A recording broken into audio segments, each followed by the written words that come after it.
Samhain is the highest Gnostic human sacrifice on the Illuminati's calendar. You don't really know much about Halloween. Halloween. The barriers will be down between the real and the unreal. And the dead might be looking in. The last great one took place 3,000 years ago when the hills ran red. Halloween. I do love a good joke, and this is the best ever. A joke on the children. I'm glad.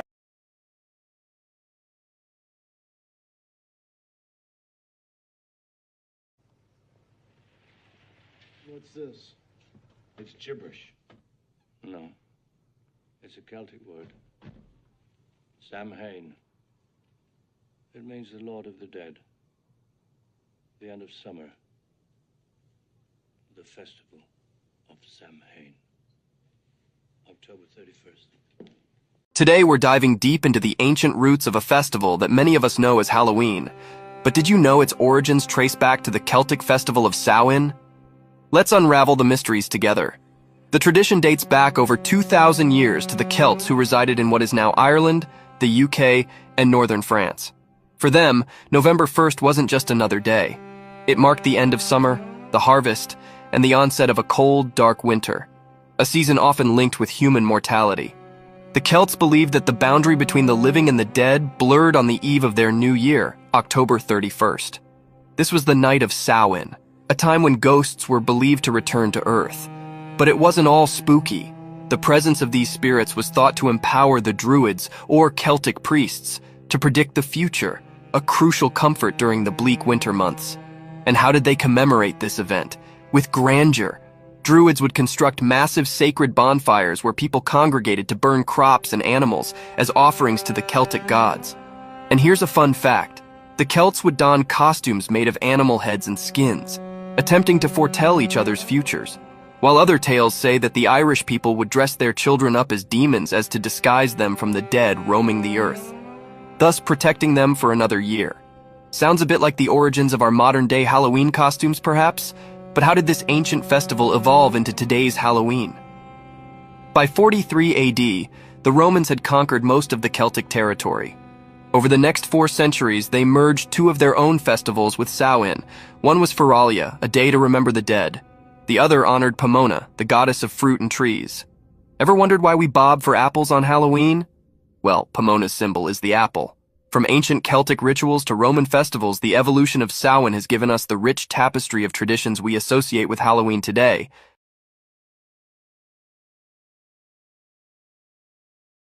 Commonly called Halloween. In the occult world, they call it Samhain. Now, when you look at the name, it looks as if it's saying Samhain or something like that. No. This is properly pronounced in the ancient Gaelic as Samhain. Samhain, according to occult tradition, was the Lord of the Dead. Now, around 900 BC, a very fierce nomadic people came into the areas of what used to be known as Gaul, Saxony, Brittany. We know it now as the British Isle, and of course it eventually went to Scotland, Ireland, and the rest of the surrounding areas.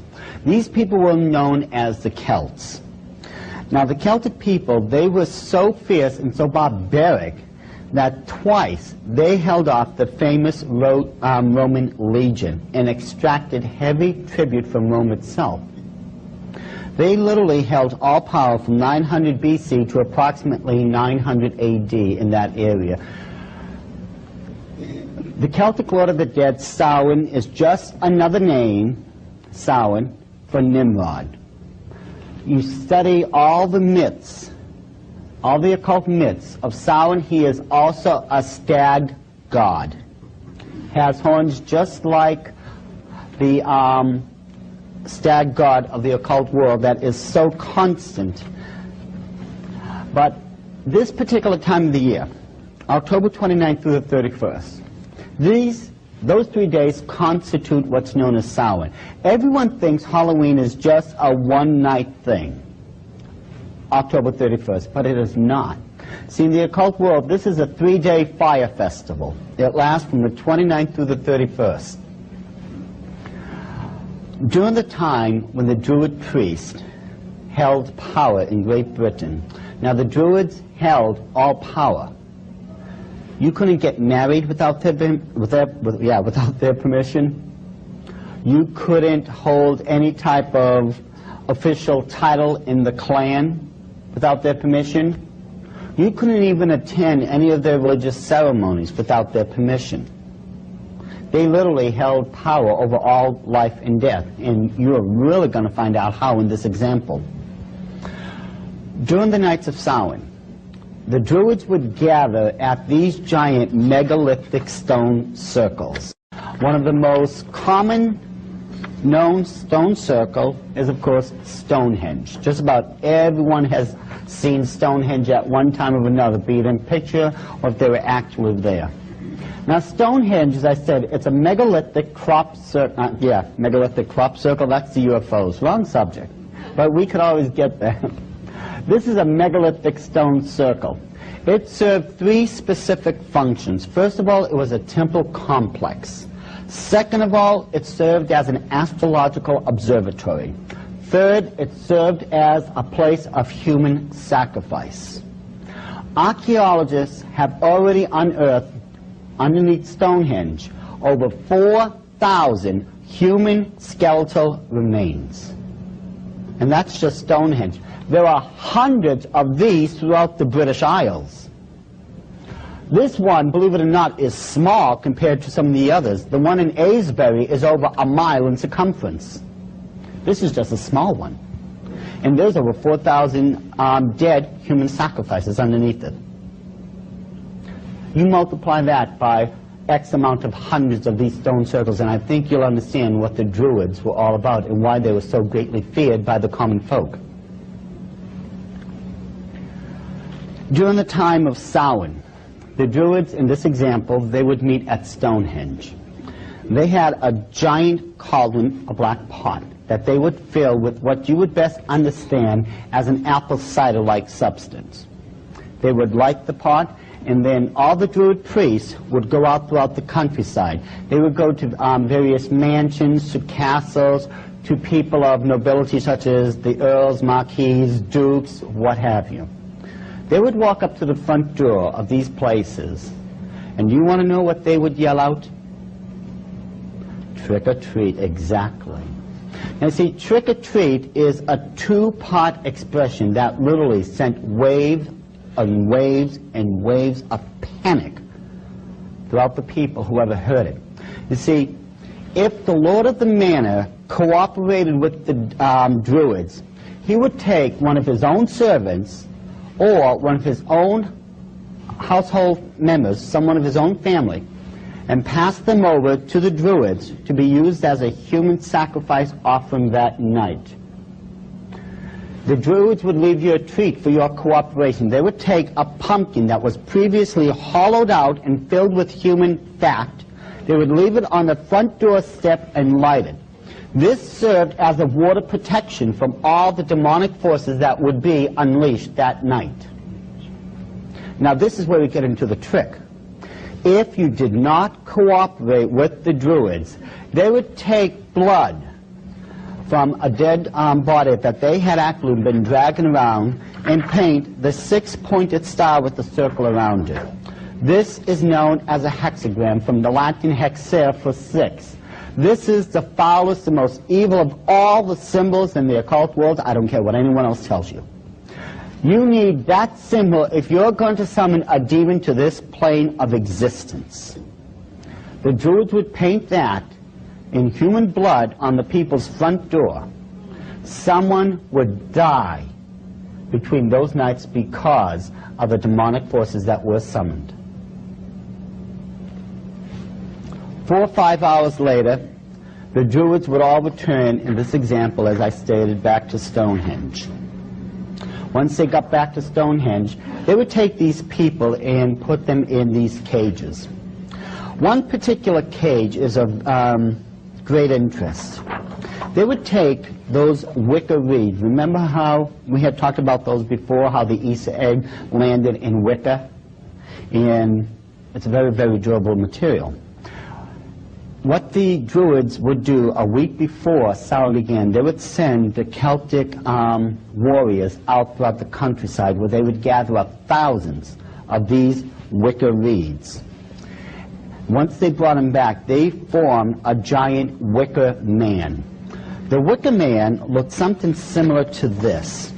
It stood approximately 25 to 30 feet in height and was just intercrossing wicker reed to where it formed the effigy of a human man. This would usually be 2 to 3 levels in height and have cages running throughout it.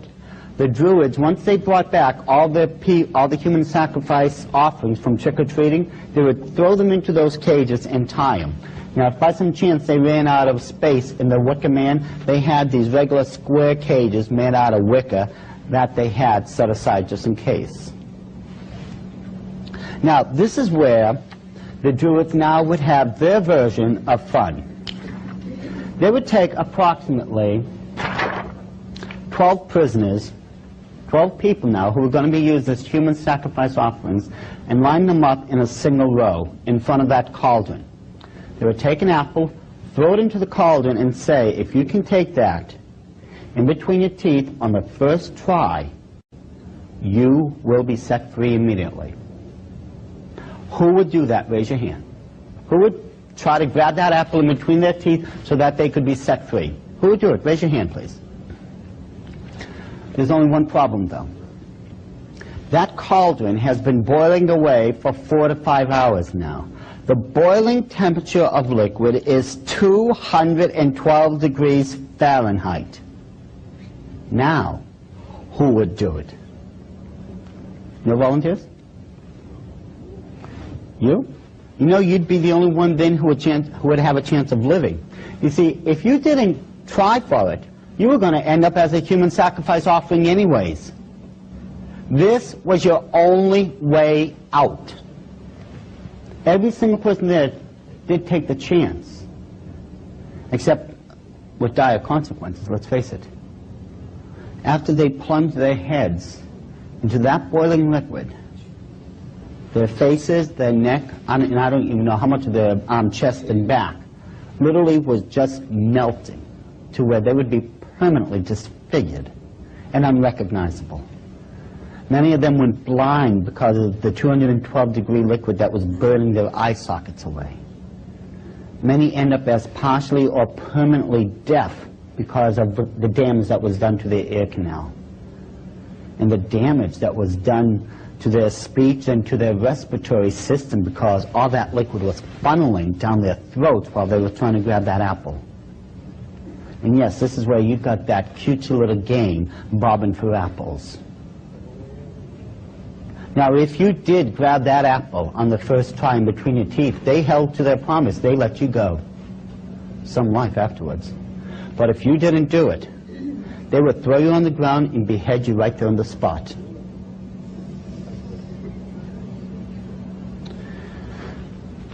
Samhain is the highest night of human sacrifice on the Illuminati's calendar. And the reason it is because this is, at this time of the year, what's known as a crossroad. It ends the old year and begins the new one. Now, all crossroads in the occult are sacred. Another example would be where the beach begins and where the beach ends and the ocean begins. That's a crossroad. That's considered a sacred spot. All crossroads are sacred. Now, during this time of the year, it is believed that those souls that had died from who knows how long ago, because the veil that's separating the third and fourth dimension are supposed to be at their thinnest, those departed souls can cross over and visit their loved ones for the night. But nothing guaranteed that these spirits would be benevolent. In order to keep these spirits in line, the Druids came up with these hideous masks and decorated their robes with all types of occult symbols to control these demonic spirits, if you would. And you know, this is where you get your costumes for trick-or-treating from. Let's face it, it comes straight with the mask and the outfit to this very day.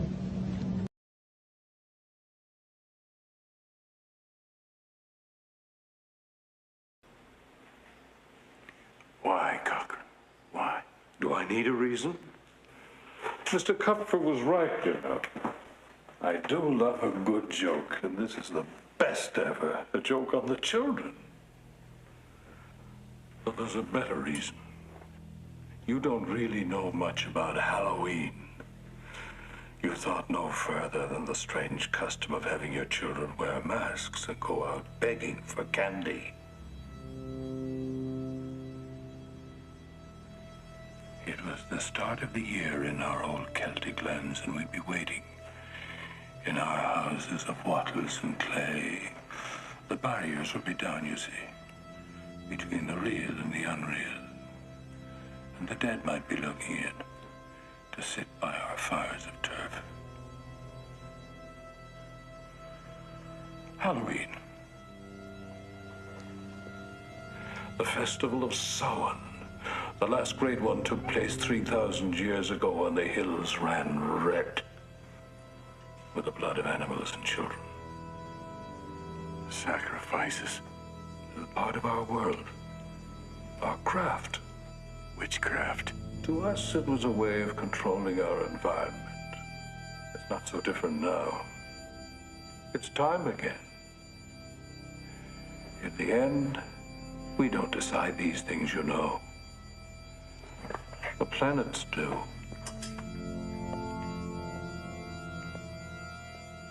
They're in alignment, and it's time again. The world's going to change tonight, Doctor. I'm glad you'll be able to watch it.